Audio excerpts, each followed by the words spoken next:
Get ready to fight from within. You're about to go behind enemy lines. Roger, 3-2. Goliath copies all. Go ahead. Target is surrounded by multiple firms entering what appears to be a residential area. Requesting permission to engage. Over.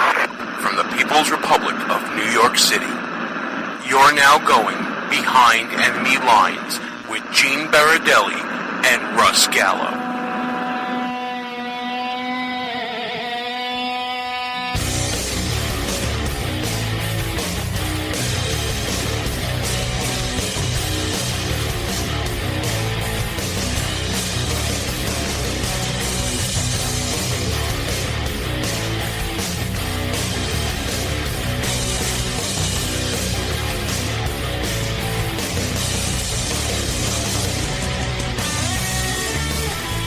And you are now behind enemy lines. Hey there, how you doing, America? Gene Baradelli here, flying solo tonight. And so glad you can join me on this great evening here in the People's Republic of New York City. As we tape this show, we are going to be breaking down the results of the Wisconsin primary, what it means not only for the 42 delegates that are in Wisconsin, but also what it means going forward in this race, and looking towards the convention as well. Then later on, we're going to be talking to Dan Gaynor from Media Research Center and Newsbusters about the latest goings-on in the news and what Hollywood and the devil seem to have in common lately. I'm just as interested as you are right now about that. But first, let's turn our attention to Wisconsin. And no, it's not a Packers game that's on right now. What we're seeing as we tape this show is Senator Ted Cruz has taken the state of Wisconsin, the extent of which we don't know as far as delegates. 42 at stake. When you win statewide, you get 15. Then it's broken down by a couple of winner-take-all by the congressional race. But we can say that Senator Cruz has won the day, at least for the statewide race, breaking the 50% barrier as we record this right now. Donald Trump in second place, barely breaking 30%. He's hovering between 28 and 30 as the night progresses here. And John Kasich is nowhere to be found. Nowhere to be found. But I'm going to be talking about later why, if you are never Trump, hashtag never Trump, you want John Kasich to stay in this race. And if you're a Ted Cruz supporter, why Marco Rubio might be your best friend come July. But let's just start breaking down what we're seeing tonight. We're seeing what appears to be a big win for Ted Cruz. Not big in delegates, although he's gaining on delegates with every race lately. We're seeing Ted Cruz turning the tide. Can Wisconsin be considered a turning point? I think it can be. I mean, let's face it. Donald Trump had some of the worst weeks of his campaign as we led up into Wisconsin. And because we only had one state going on, it felt like the cycle was slowing down a little bit. A little more focused, a little more contemplative. We're not doing the Super Tuesday stuff anymore, at least not this week. We may be doing it in the Mid-Atlantic very soon. But it feels like everything is moving at a better pace. Wisconsin doesn't exactly seem to be Ted Cruz territory. But it may be the best example of what an organized, centrally run, dare I say, establishment Republican Party can do when motivated and all oars are going in the same direction. You got to remember, Wisconsin, the home of Scott Walker, the home of recall votes and fighting unions. This is a battle-hardened county and state organization, especially in the southeast of the state, the so-called WOW counties. This is not your typical state GOP organization. This is a group that has seen some battles and have won some battles and know how to pull out the vote for whomever their guy may be. And when Governor Walker goes out and says, "This is my guy," you got to believe that's going to be useful to that candidate. And in this case, it was Senator Cruz. Now add on to that the fact that nationally, the GOP race has turned into the Jerry Springer show. You hear the chants as well as I do in the background. There's a studio audience now involved with everybody cheering in the background. You hear them as we speak here. And, it's turned into who talked about my wife first and, talking about people's manhood and the size of their hands and all this stuff. Obviously, that didn't fly with the good people of Wisconsin. Ted Cruz over 50% because he had a solid operation backed by a solid operation. Donald Trump may be in disarray when it comes to organizational stuff right now. It certainly feels that way, and it certainly seems that way. Ted Cruz went on stage tonight and said, this is a turning point. This is our rallying cry. Now you have a real choice. And that may well be the narrative going forward. You also saw a very conciliatory Ted Cruz on the stage talking about unity and peace amongst the party and pointing to the fact that sitting at his table right now and basically are endorsing him, people from Rick Perry, Scott Walker, Lindsey Graham, Jeb Bush, Carly Fiorina, all at the same table with Ted Cruz. Now, let me ask you something, folks. At the start of this entire whole debacle of a race, did you ever think that you would see Ted Cruz and Jeb exclamation point sit at the same table? Did you ever think that Lindsey Graham and Ted Cruz would ever be working together? Of course not. Politics makes for strange bedfellows when you're looking at a populist wave that is Donald Trump. Now, let's give Donald a little bit of credit. He had the worst 2-3 weeks of any campaign that I've ever seen. From going after Heidi Cruz, to implications about the National Enquirer story, to the arrest of his campaign manager, to the comments he made about abortion. And yet, he still has a solid base of no less than 30% of the state of Wisconsin voting for him. That's got to tell you how rock solid Trump's base is. The question about Donald Trump has never been about how rock solid his base is. That's been established through and over again. State to state to state, you see increased voter turnout. And again, here in Wisconsin, 40% voter turnout, the highest since 1980, they're saying.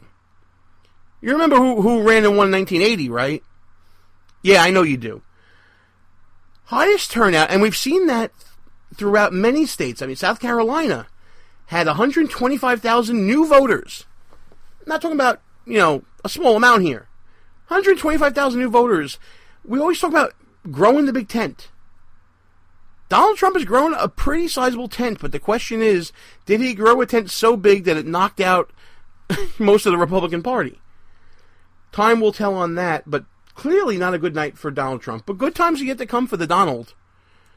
He's got the People's Republic of New York coming up next week. If we know anything about New York, it's Trump territory. His name's just about on every building. We'll see what happens there. I think we're calling for a big Donald Trump victory there. And, the mid-Atlantic states are probably going to be for him. Good news coming for Donald Trump. He probably weathered his worst week. He's heading towards a new beginning. Dare I say, with WrestleMania just passed us, we're heading towards a new day for Donald Trump. And New York will be a rebound for him. Ted Cruz probably won't get any traction. I mean, talking about New York values. Even though he's right about those New York values. $15 minimum wage coming at you in New York City. And, masturbation booths on 5th and 28th Street, New York City. And mayors telling their children to be wary of the police in New York City. That's what he's up against in the majority of the voting here. The big question coming to New York is going to be on the other side of the aisle, and we'll be talking about Bernie Sanders and his campaign that keeps on winning but apparently can't win later on. But Donald Trump is locked into one strategy. It's win or go home. Donald needs that magic number of 1237. That is his road to victory. He is not going to be the guy who's going to be brokering at the convention. It's just not going to happen. Don't see it happening at all. Trump's own delegates may not want to stick with him, let alone bringing delegates over to his side. Trump's on the road to 1237. Can he get there? Your guess is as good as mine. We'll be talking about that also a little later on and talking about how Donald Trump probably won't be the nominee if we get to a broker convention. Many are saying that. And what can be done to get delegates that belong to other people right now. We'll see what happens there. But let's talk about, the human dynamo himself. The man that just keeps on going no matter how much you want him to go away. and that's John Kasich. John Kasich, in a Midwest/Western state, whatever you want to call Wisconsin, Pacific Northwest. No, it's not Pacific Northwest, it's just Northwest. Remember that whole thing in history class, guys, when they would talk about this is Northwestern United States, and it was like Wisconsin and Minnesota. And then when, Manifest Destiny, we kept moving west, we decided to keep that as Northwest and call it Pacific Northwest, where Washington and Oregon is. Yeah, I just did that. So, John Kasich obviously not having a good night. Not even breaking 15% from what I'm seeing as I'm currently here with you guys. Not his night in the slightest, but there may be some good times to come for John Kasich. The question with him, though, is how long until Republicans get so upset with him, get so bitter towards him, get so negative towards the view of his campaign that he has to leave the race. And you know what? You never Trump people, you may not want John Kasich to leave the race.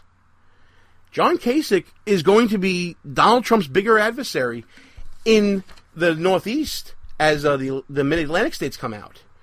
You're going to see, Ted Cruz is not going to have strength there. Ted Cruz's strength is in Midwest and Western states. And, as we bat back and forth between East Coast, West Coast, I feel like I'm talking about gangster rap. But as we go back and forth between East Coast and West Coast, there's a different battle for Donald Trump. Donald Trump's fighting a two-front war.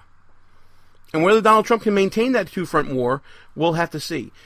Go into the chat room right now. We got a live chat during these shows when we broadcast on Tuesdays at 10 p.m. on Spreaker, here live. And just checking in with some of the comments. People say if Trump is within 100 delegates, the, quote, Vichy Republicans will flip. He can offer these people something and clinch the nomination. I'm not so sure about that. I think if Trump is within 100 delegates, you may see delegates getting released by candidates who have them. I mean, do we all know who's running third place right now? Oh, yeah, it's Marco Rubio, the guy whose campaign is over with. Marco Rubio has delegates that could be significant if it is within 100 delegates between Trump and Cruz. What if Rubio decides to release those delegates? We don't know what's going to happen there. Another comment in the chat saying that if Trump's at 1150 or more, you can't deny him, but let's be honest. If it goes to a second ballot, who knows what will happen there, we're all talking out of our you-know-whats. Pretty much right, but here's what you're missing, guys and gals. The first ballot, yes, we'll go by the numbers. Second ballot, some of the delegates get released, but not all of them. There may be a third ballot, and that's when the real horse trading is going to start. What we're seeing right now is Wisconsin setting the stage for this battle in Cleveland. This has been the microcosm of the battle in Cleveland. Voter tastes are turning as we've gotten down to fewer and fewer candidates, and the field's not as diluted. You remember back in the day when third place used to be a win? Remember those days early on in the cycle? Third place is not a win anymore. Third place is dead dog. What we're seeing as the campaign is going to be shifting from Wisconsin to the People's Republic of New York, the home of the $15 minimum wage, the home of New York values, you're going to start seeing certain delegates and certain counts in certain states are going to be, you might as well just already count them. Once you get rid of those counts, and we head towards June 7th, Gene's birthday, by the way, is when everything gets decided if California is still up for grabs. You're going to start seeing this race not only getting tighter and tighter, depending on what coast you are, between either Trump and Kasich or Trump and Cruz. You're going to be seeing a very, very anxious and pensive Republican leadership as we head into what may be a more important period than the primary period. The horse trading period, as one coined it in the chat room. The 6 weeks between close of primaries and opening of convention. That's going to be a big deal. Some more comments in the chat room saying there are people out there who are arguing that no delegates are bound on the first ballot. Some guy who served on the Rules Committee has been arguing this for years. Again, there is a Rules Committee that is convening. And they will be talking about getting rid of the well-known Rule 40, about having a certain number of states in your victory column in order to qualify you. The so-called Ron Paul rule that people talked about, that Russ and I discussed a couple of weeks ago. Talk about getting rid of that rule and some other rule changes that may be coming down the pipe. You know what? When you deal with party politics, the one thing you learn very quickly, whether it's on the local level or the national level, he or she who makes the rules the convention. So the Rules Committee meetings, I think people are going to be paying a closer attention to this time around than they have in past times around. The next consideration is obviously going to be who's picking their delegates.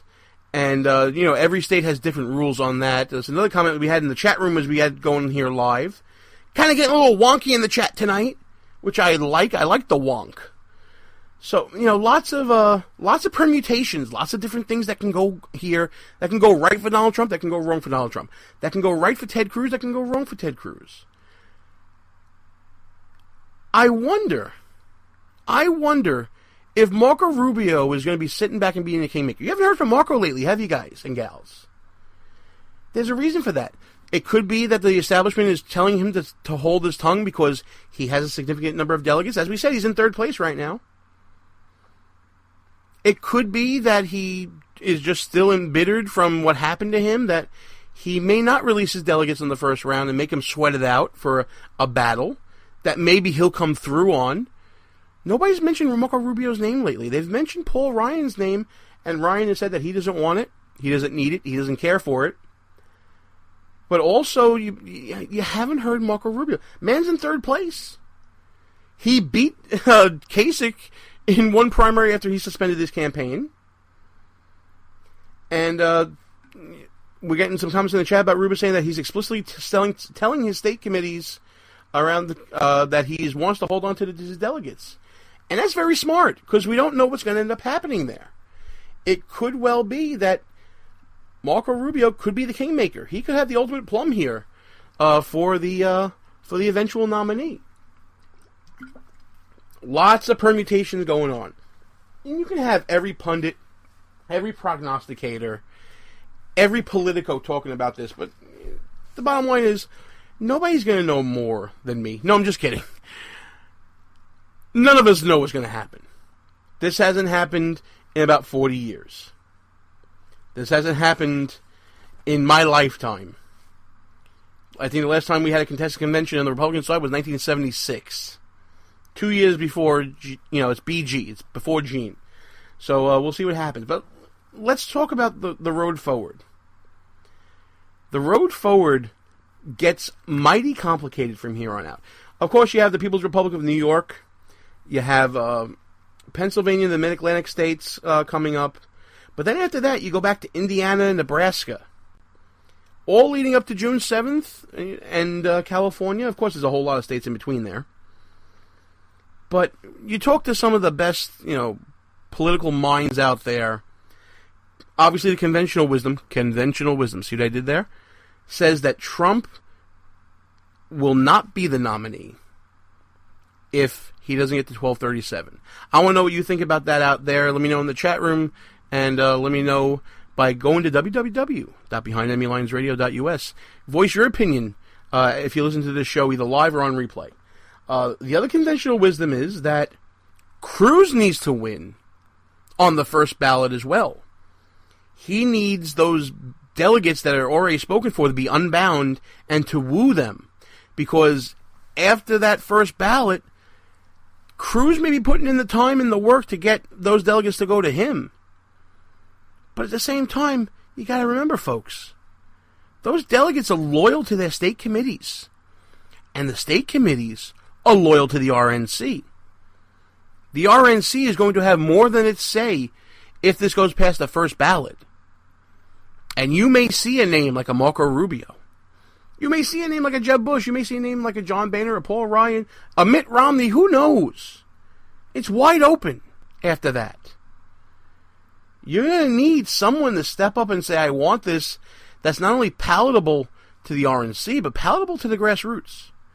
The one thing that we're seeing in this race, and we saw it with the exit polling that Fox News and CBS and, dare I say, MSDNC have come up with, showing that there is a strong and bitter divide amongst the electorate right now. If you're a Ted Cruz guy, You're with him, but you hate Donald Trump. If you're a Donald Trump guy, you're with him, but you hate Ted Cruz. There is a deep divide there. It just keeps getting deeper and deeper as this election season rolls on. And you see it in the way that people are interacting online. You see it in the way that people are interacting in person and on TV. You see the way the media is interacting with people and discussing politics. I wrote a piece a couple of weeks ago, maybe even more than a month ago, at www.behindenemylinesradio.us, talking about how endorsements, and then my Brooklyn came out, the endorsements are killing conservatism. People have every right to choose who they want. Sean Hannity can go and tell me he likes Donald Trump. Ain't gonna matter to me. But when Sean Hannity's behavior towards a former friend of his, like a Michelle Fields, is affected by his endorsement because now he's got skin in the game and he's got something on the line. That's what I mean by endorsements of killing conservatism. When you see well-known conservatives at the grassroots level, on the internet, social media, the so-called keyboard commandos, all in the bag for candidate A, they seem to lose credibility. And they also seem to change their demeanor towards conservatives that they were friends with a year ago, 6 months ago, and are no longer friends with anymore because they're not backing my horse. In a lot of ways, endorsements are killing conservatism. Because we all want to win, but we all want to win our way. This is the season to get in line, right? That's what a lot of people say out there. That you fall in love first, but then you get in line. And I'm not going to mention the guy's name who says that all the time, but he's in the chat right now. And it's a line that I kind of throw back at him every now and then, and we have some good fun with. But it's getting to the point where self-interest is running the conservative movement, at least on the internet. And it's getting bitter. It's getting really bitter out there. When it's bitter towards liberals, I'm okay with that. Yes, I'm biased. You're not going to be fair and balanced around here. When I see negativity and passion going against liberals, you know what? I'm with it. I'm good. I'm all right there. I'm okay with that. But when you see conservative on conservative crime, no, I can't go there, folks. There needs to be unity here. You got to remember who the enemy is. Just like in the Hunger Games, remember who the real enemy is. The enemy here is the Obama administration, Hillary Clinton, Bernie Sanders' socialism. You got to remember that. So I dare say, speaking of, Bernie Sanders and Hillary Clinton, we might as well talk about what's going on there. Bernie Sanders has won his 6th primary out of the last 7. Let me say that again. Bernie Sanders has won his 6th primary out of the last 7. If this doesn't tell you anything, folks, it should tell you this. The Democratic Party has gone full-on socialist. They're there. Welcome to it. It's no longer just, liberal-leaning or, Rockefeller Republican or middle-of-the-road, whatever you want to call them. Sorry, your base is now full-on socialist. You're there. You've finally gotten there. It's not a gradual thing anymore. Welcome to it. Between President Obama going to Cuba and dancing the tango in South America while Brussels burned, and Hillary Clinton lying upon lying upon lying while there's a federal investigation into her lying, and now Bernie Sanders is the other alternative.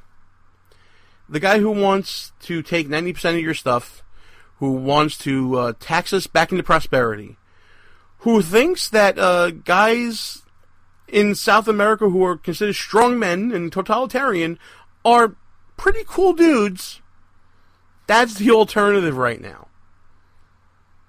Obviously, Bernie Sanders, to some Democrats, is not a socialist. He's change.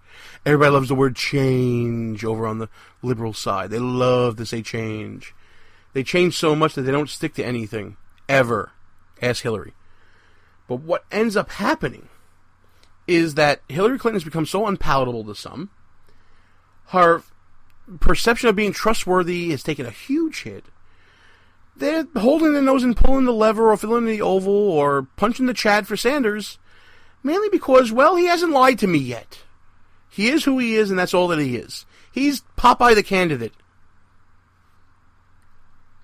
But what you're getting with him is a package of taxing and spending, the likes of which we haven't seen since Barack Obama. I know, it's not that long ago. But that's what you're getting from Bernie Sanders. I get that millennials love it because millennials don't have to pay taxes just yet.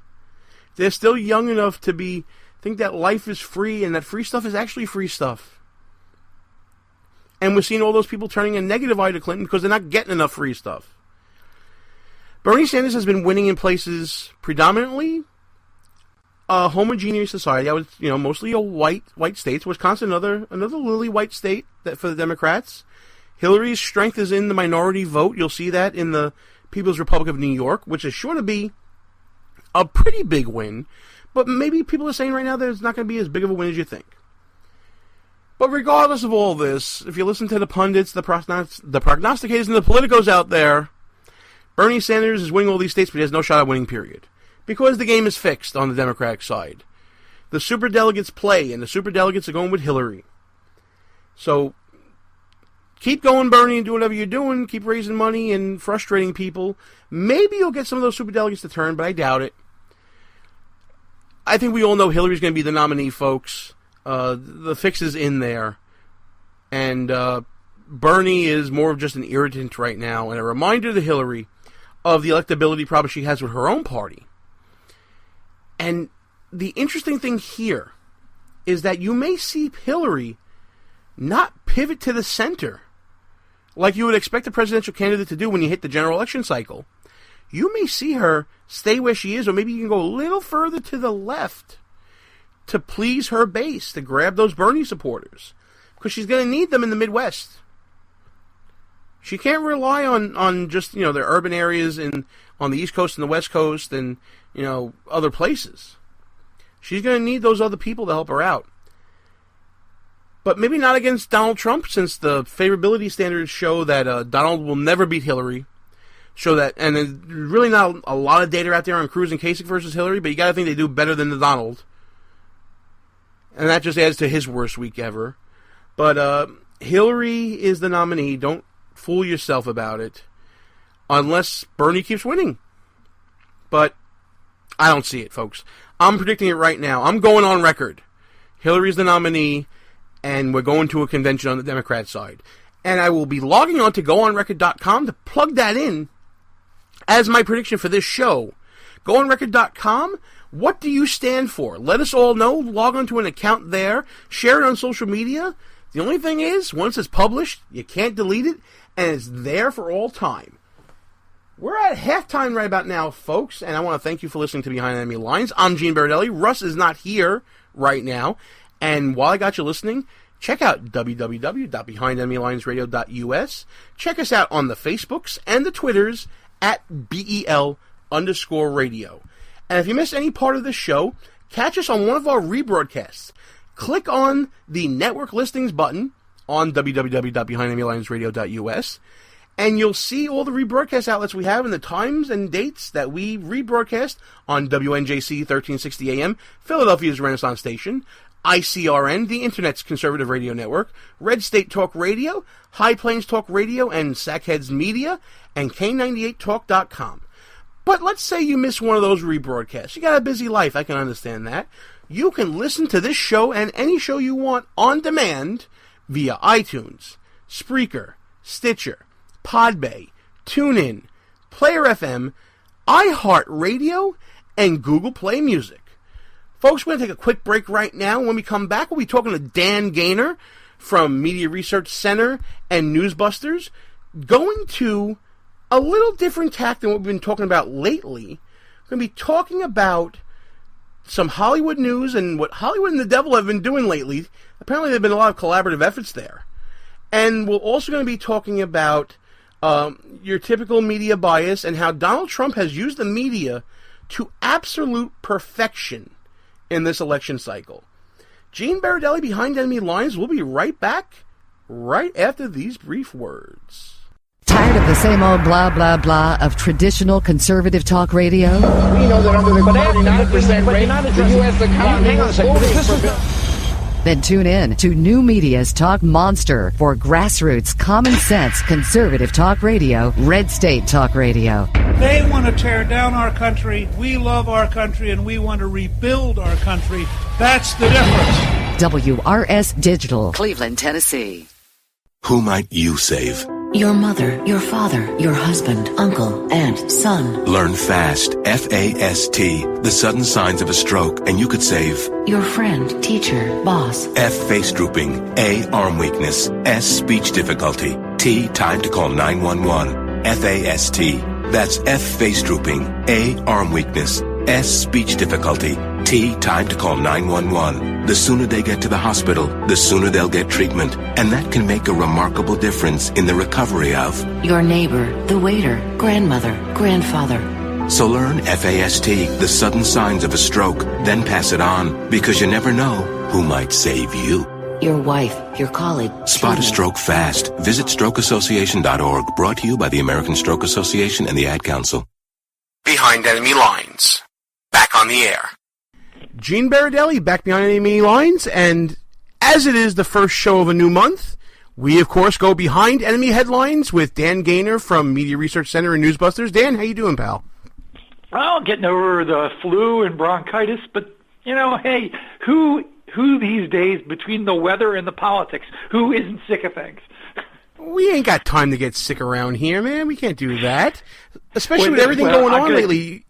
Listen. Second time today, I'm gonna quote Jesse the Body Ventura and say, "I ain't got time to bleed." I love it. Fantastic. I always love a good wrestling reference. By the way, that's one of my things. But in this case, that's from Predator. Predator. Yeah. Yeah. Great movie. And speaking of predators and people acting like predators, I'm trying to make a segue here. Let's talk about your most recent work that you've been putting out with MRC and Newsbusters, talking about, once again, Hollywood going after Christians, Catholics, and everybody that is apparently not Muslim. Oh, yeah. Well, we had Easter time. So, hey, what a beautiful time to bash Catholics and Protestants. I mean, hey, that's what Hollywood does. So on one level, not only do they go after Catholics. I mean, you've got this show called The Real O'Neills, where Christians are the punchline, particularly Catholics in this show. But Jesus is an ongoing, regular character. He appears like a minute into the pilot.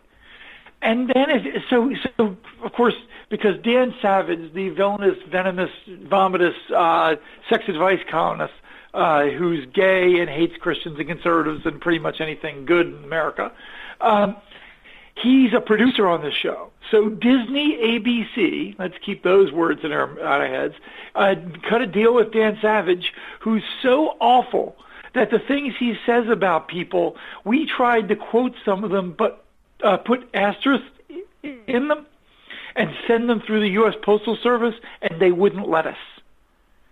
Really? They said they were too obscene, so we couldn't use some of the things he says, even with asterisks in them. Well, that guy is a producer on the show, and he hates Catholics particularly, so the show's anti-Catholic. That's an extreme. Then you flip channels. Go right on over to Fox, and not Fox News, but Fox Entertainment, and you find a TV show called Lucifer. Now, it's not somebody else. It's really Lucifer. Satan, the greatest evil in the history of mankind. He's the hero. He's the good guy. Satan left hell because, in their words, he had some issues with Dad.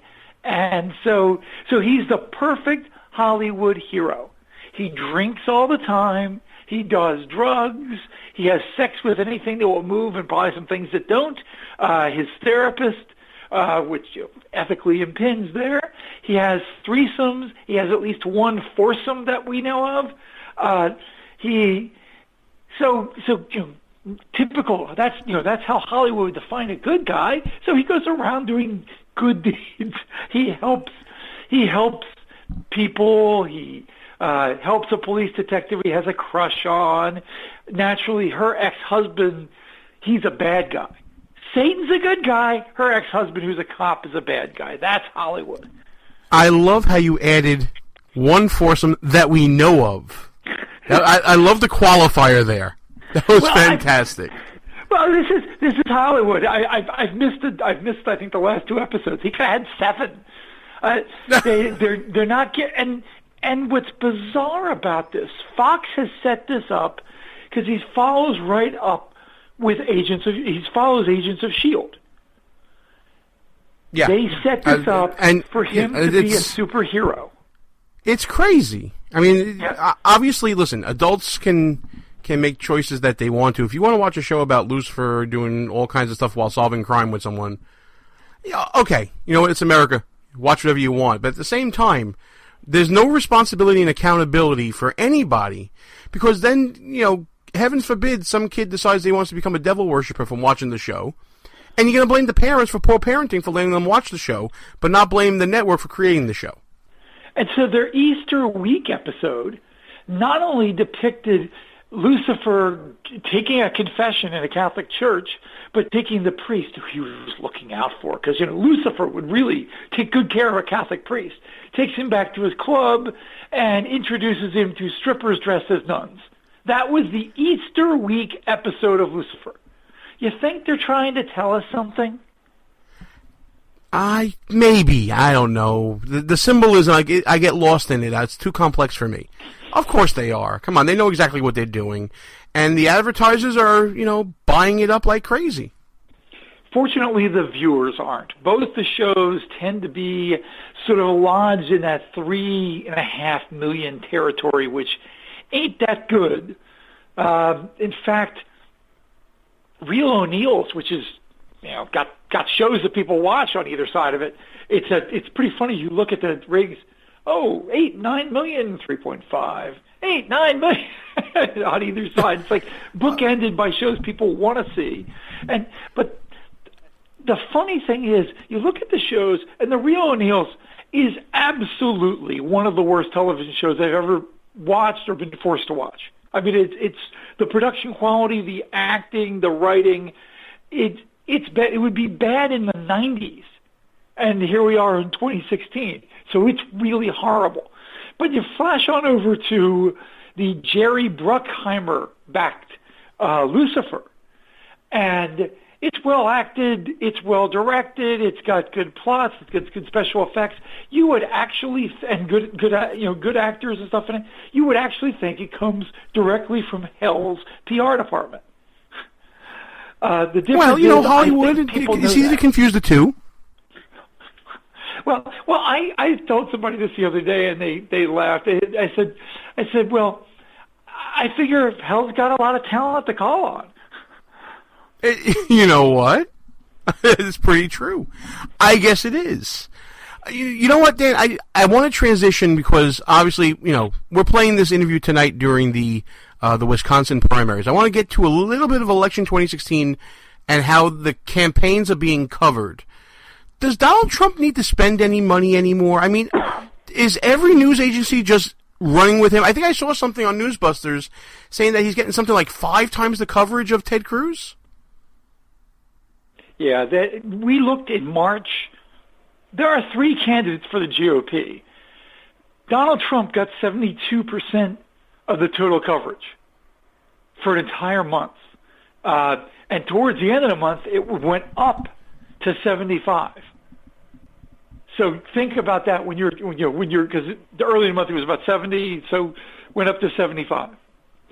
That's who needs to spend money on a bumper sticker or a hat after that? I mean, if you're dominating the news cycles, Donald Trump. Yeah. The problem if you're Donald Trump, well, there's a lot of name recognition and repetition of his name and things is in March, and some of this was self-inflicted, and I'll even acknowledge that for media's sake, but pretty much all of it was negative. It was the Corey Lewandowski thing. It was the violence, the abortion comments, and it was the abortion comments. Yep, the trifecta of difficult things. But the one I would say really bad of those was the abortion comments because he's been on several sides of that issue. But if you look at the violence at the events, that's not. You've got people who are going and inciting events. You had somebody trying to attack him, and then the media turn around and interview that guy like he's a viable human being and not a complete and utter piece of vomit. I mean, that guy tried to attack a presidential candidate. Why is he being interviewed on CNN and I think it was ABC?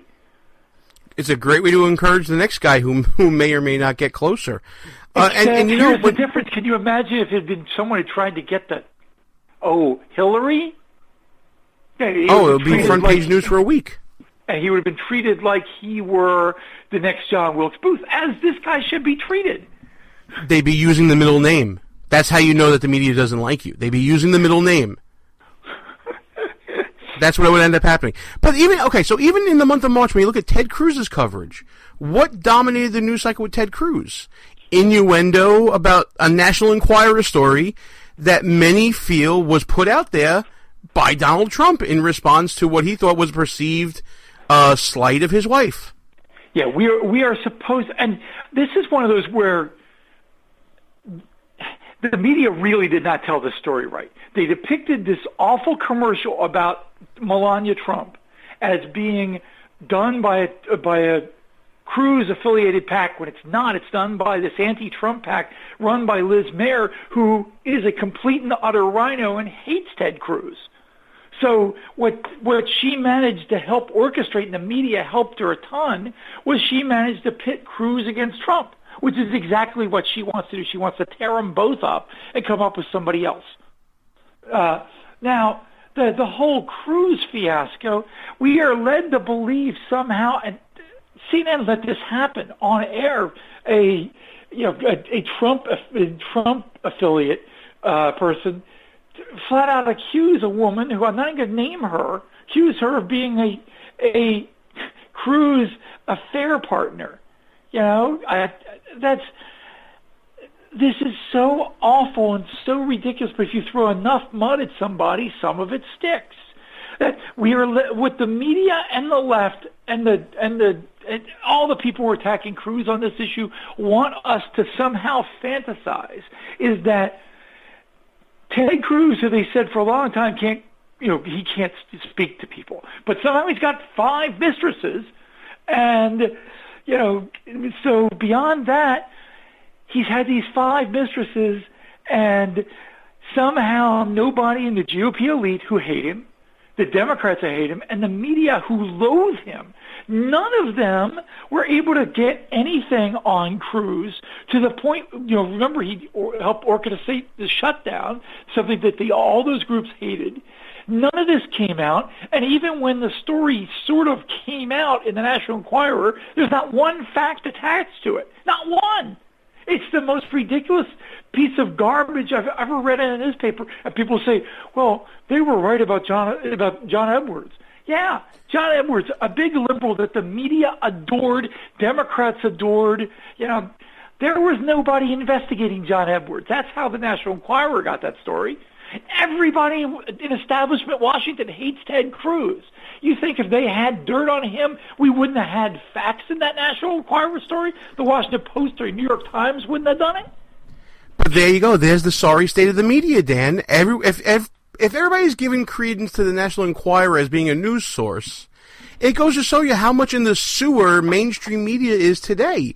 Because as it stands right now, mainstream media has the maturity level of Jerry Springer at this point. I mean, you watch commentators on CNN like Don Lemon cutting off people before they start and cutting off segments. It's like they think that they're the parent, but then they're also throwing their own temper tantrum at the same time. Well, and this garbage where they cite the National Enquirer, did they cite the National Enquirer when it said that Oprah would be dead? I think it's like 3 years ago by now. Did they cite the National Enquirer when it talked about Obama's gay lovers? Did they cite the National Enquirer when they said Hillary Clinton had some incurable disease, and I think at this point she's got like a week left to live, allegedly? No, they don't cite the National Enquirer because the National Enquirer is full of complete and utter garbage. It's got a batting average that would make Mario Mendoza proud and be in the Hall of Fame. I see what you did there. Opening day week. Very good. For those of you who don't know who Mario Mendoza is, folks, look it up. And yes, if you haven't heard of the term Mendoza line, you really missed one of the great cultural touchstones of America. Absolutely right. Dan, we got to wrap things up here. Tell everybody what's going on with Newsbusters and Media Research Center and all the fun stuff you're doing right now.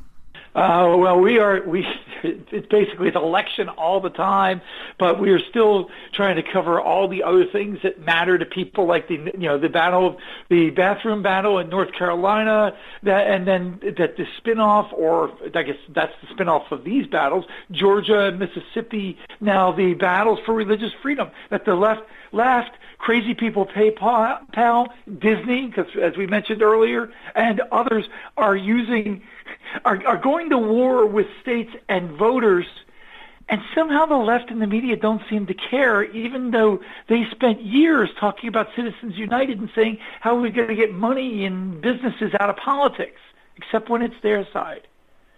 The ultimate hypocrisy, pal. There you go. All right, listen, thanks for coming on. We're going to check back in with you next month. You're at the height of the silly season, man. I don't envy your job right now. Good luck. Hope you get through it okay. Thanks. At least it's full employment. It's like a WPA project. Fantastic. Thanks, pal. Gene Baradelli, back behind enemy lines. I want to thank Dan Gaynor from Media Research Center and Newsbusters for coming on the show, talking to us about media coverage of Election 2016 and the unholy alliance between Hollywood and the devil. I don't know if I buy into that so much, folks. People can turn off this tube and watch whatever they want, but it is interesting to note how Hollywood keeps pumping out those types of programs. For that information and much more, check out www.newsbusters.org. It's one of my daily blog roll sites that I check every morning when I sit down at my desk and I start getting to work. Again, www.newsbusters.org. Special programming note, Andre Walker's weekly monologue will not be heard this week. He had a bit of a technical glitch in putting it together. He'll be back next week. We always love ourselves some Andre Walker.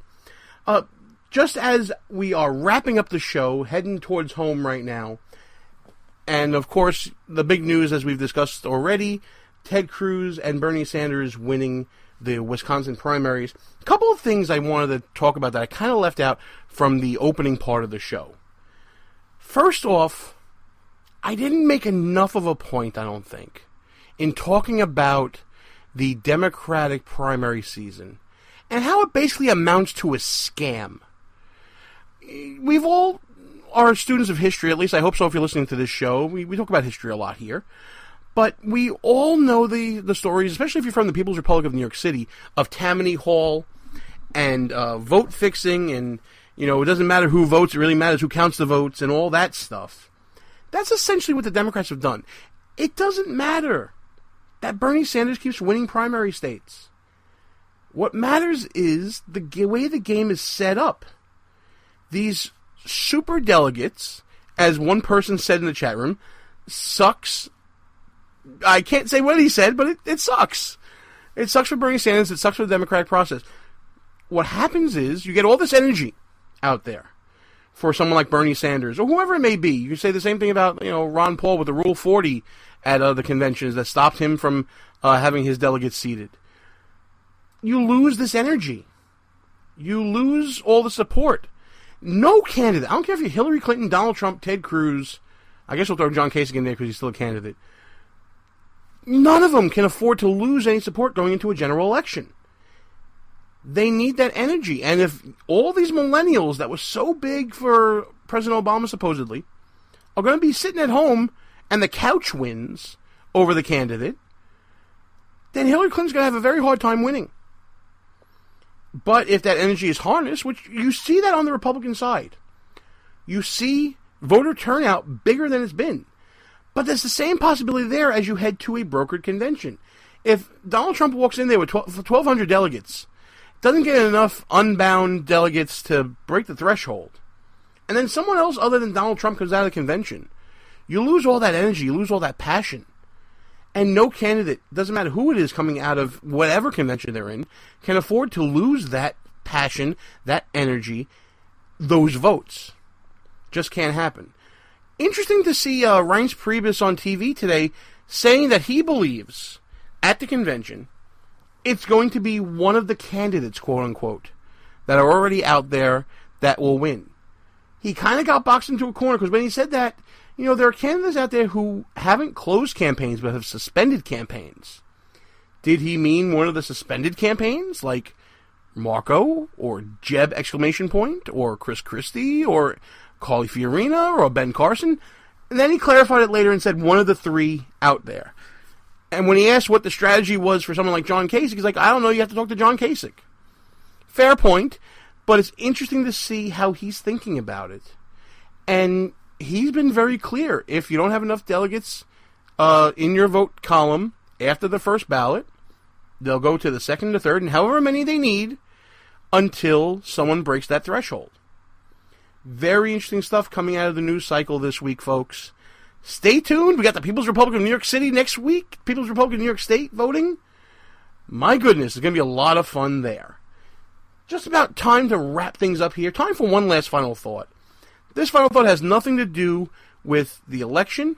It has to do with values, principles, and different ways of viewing, I guess, political positions here. Daily News reported this week that President Obama is calling on Congress to end the so-called tax inversion loophole. Some of you may know what this is. This is the loophole in the tax code that allows companies that are based in the United States to basically become shells and then get purchased by out-of-country companies. We saw Pfizer do this back in November when they announced the $160 billion deal that said that they were moving to Ireland for tax purposes. And we saw the closing. So now President Obama, in seeing this, in seeing what these companies are doing, and they're doing the best thing for their shareholders, make no mistake about it, they're leaving the hostile environment of the United States for other friendly nations that have more favorable tax policies, that keeps more money in their pocket, and moves their money overseas so they can keep more of it. President Obama actually went on record and said, in light of the so-called Panama Papers, the Panama-based law firm that leaked out a whole bunch of documents showing how wealthy individuals can shelter their wealth from taxes, and he stated that this was a reminder that, quote, tax avoidance is a big global problem. I'm sorry. I'm going to say that again. Tax avoidance is a big global problem. It's not that tax laws are so overburdensome that they're a global problem. It's that people looking to avoid taxes and their avoidance of it is a global problem. I'm sorry, but when I was trained as a lawyer, I was told that tax avoidance was my job. My job was to represent my client to maximize their money. And President Obama seems to think that lawyers are the problem too. I want you guys to listen to this. A lot of it's legal, referring to closing the tax loophole. But that's exactly the problem. So now lawyers like me are the problem. Maybe the problem, President Obama, is that you have developed such a welfare system that you now can't operate properly without taking money from those who are successful, those who have earned it. You have created a system, and maybe not just you, maybe it's government in general, have created a system where you are penalized more for being successful than you are for not succeeding. I'm just going to leave that out there. Tax avoidance is not the problem, Mr. President. Tax laws and taxation, they're a bit of a problem too. And with that, folks, we're going to shut things down for the evening. I want to thank everybody for listening to the show. I'm Gene Baradelli. Check us out at www.BehindEnemyLinesRadio.us. But until next week, when we come back with another great show, this time talking about the primary right here in the People's Republic of New York, it's time to shut things down. Good night, folks, and we are out of here. Our position's been compromised. It's time to roll out. Report for debriefing at www.BehindEnemyLinesRadio.us and look for regular communications via Facebook and Twitter at BEL_radio. You are the resistance. Behind Enemy Lines. Part of the Conservative Commandos Radio Network. A Rock Radio production. Copyright 2015. Back in 7 days. Out.